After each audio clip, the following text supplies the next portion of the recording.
ఈ వీడియోలో లంచ్ బాక్స్లోకి టేస్టీగా స్పైసీగా టమాటా రైస్ ఎలా చేయాలో చూద్దాము. మన ఇంట్లో ఎప్పుడూ ఉండే ఇంగ్రీడియంట్స్తో చాలా ఈజీగా ప్రిపేర్ చేసుకోవచ్చు.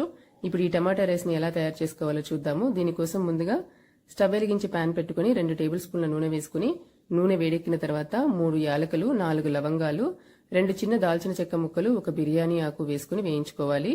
ఇవి కొంచెం వేగిన తర్వాత 1 స్పూను ఆవాలు, 1 స్పూను జీలకర్ర వేసుకుని ఇవి కొంచెం వేగిన తర్వాత 2 స్పూన్ల జీడిపప్పు వేసుకుని వేయించుకోవాలి.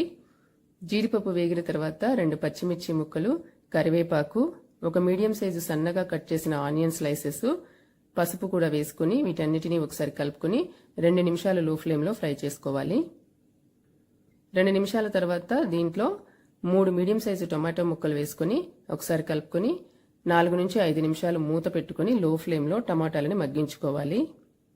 టమాటాలు మగ్గిన తర్వాత రైస్కి సరిపడా ఉప్పు, కారం, గరం మసాలా పౌడర్ వేసుకుని వీటన్నిటినీ ఒకసారి కలుపుకొని ఇంకొక 2 నిమిషాలు లో ఫ్లేమ్లో మూత పెట్టుకుని మగ్గించుకోవాలి. నేను ఇక్కడ ధనియాలు, దాల్చిన చెక్క, లవంగాలు కలిపి చేసిన గరం మసాలా పౌడర్ వేసానండి. మీరు మీ ఇంట్లో ఉండే ఏ గరం మసాలా పౌడర్ అయినా వేసుకోవచ్చు. ఉప్పు, కారం కూడా మీ టేస్ట్కి తగ్గట్టుగా అడ్జస్ట్ చేసుకోవచ్చు.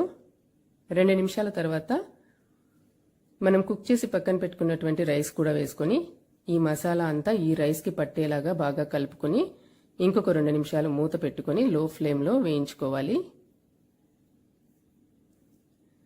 లంచ్ బాక్స్ కోసం ప్రిపేర్ చేస్తున్నాం కాబట్టి రైస్ని అప్పటికప్పుడు ఫ్రెష్గా కుక్ చేసుకుని కుక్ చేసిన తర్వాత ఒక వెడల్పాటి ప్లేట్లోకి తీసుకుని పూర్తిగా చల్లారబెట్టుకుని ఈ టమాటా రైస్ ప్రిపేర్ చేసుకోవడానికి వాడుకోవాలి.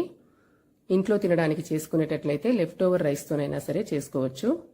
కిడ్స్ కోసం ప్రిపేర్ చేస్తున్నట్టయితే స్పైసెస్ని తగ్గించి వేసుకోవాలి. 2 నిమిషాల తర్వాత ఈ రైస్ని ఒకసారి కలుపుకొని కావలసినంత కొత్తిమీర వేసుకుని ఇంకొకసారి కలుపుకొని వేరే బౌల్లోకి తీసుకుని సర్వ్ చేసుకోవాలి.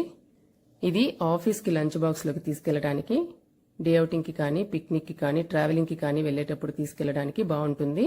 టేస్టీగా ఉంటుంది, స్పైసీగా ఉంటుంది. ఈ రైస్ని యాజ్ ఇట్ ఈస్ ఇలాగే సర్వ్ చేసుకోవచ్చు, లేదంటే రైతాతో కూడా సర్వ్ చేసుకోవచ్చు. స్పైసెస్ని మన టేస్ట్కి తగ్గట్టుగా అడ్జస్ట్ చేసుకుని వేసుకోవచ్చు.